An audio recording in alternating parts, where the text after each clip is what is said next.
د هوا مرغان هم د حریت او ازادۍ په قدر پوهیږي. د هغه مرغه تیښتې ته تعجب مکوه چې تا د ده دپاره ستا په لاس کې دانه ایښې وي او ورنږدې کېږي، خو هغه مرغه درڅخه تښتي. دا ځکه چې مرغان د نن ورځې د ډیرو انسانانو سره فرق او توپیر لري او په دې پوهیږي چې ازادي تر خوړو ډیر ارزښت او اهمیت لري. الخير حيا لا يزال إن في الدنيا سلام. ای انسانه، ته چې د شپې له تاریکیو بیریږې، له قبره ولې نه بیریږې؟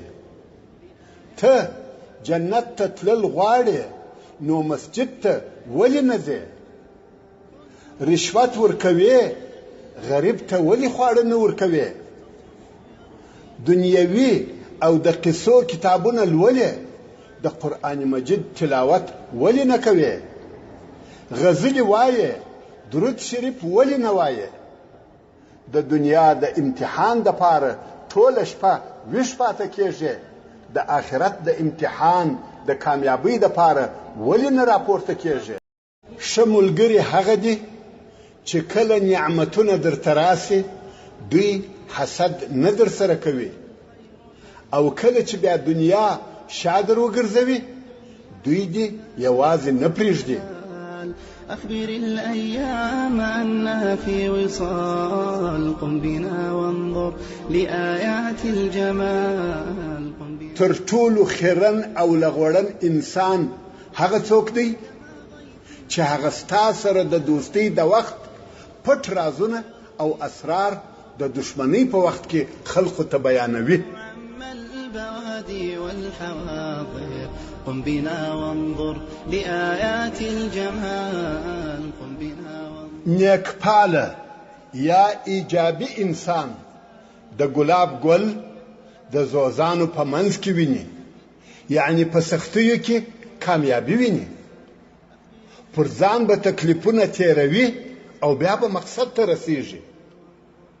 خو بدپاله یا سلبي انسان زوزان په ګلاب کې ویني، یعنی د کامیابۍ په لار کې سختۍ ویني. جنت غواړې لمونځ مه پرېږده، که بډایي غواړې د استغفار ویل مه پرېږده، که د خلقو محبت غواړې تبسم مه پرېږده، که نیکمرغي غواړې قرآن مجید مه پرېږده. الله جل جلاله لره هر سجده کول راحت او اطمینان دی. د انسان لوړ او لوی تعلیم دا دی چې هر رای او هر نظر ته غوږ ونیسي او هغه رای محترمه وبولي، خو دا لازمه نه ده چې په هغه سره قانع سي او عمل په وکړي.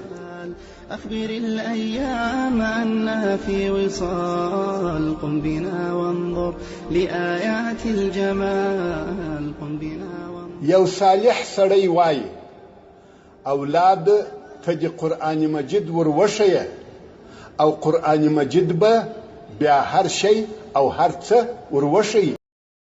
دیدات رحمه الله وایي د اسلام ډیر لوی دشمن مسلمان دی. هو هغه جاهل مسلمان چې د خپل جهل په سبب تعصب کوي او په خپلو کړو وړو سره د اسلام حقیقي او واقعي چهره مخدوشه کوي، او نور خلق بیا دا فکر کوي چې دغه د عمل اسلام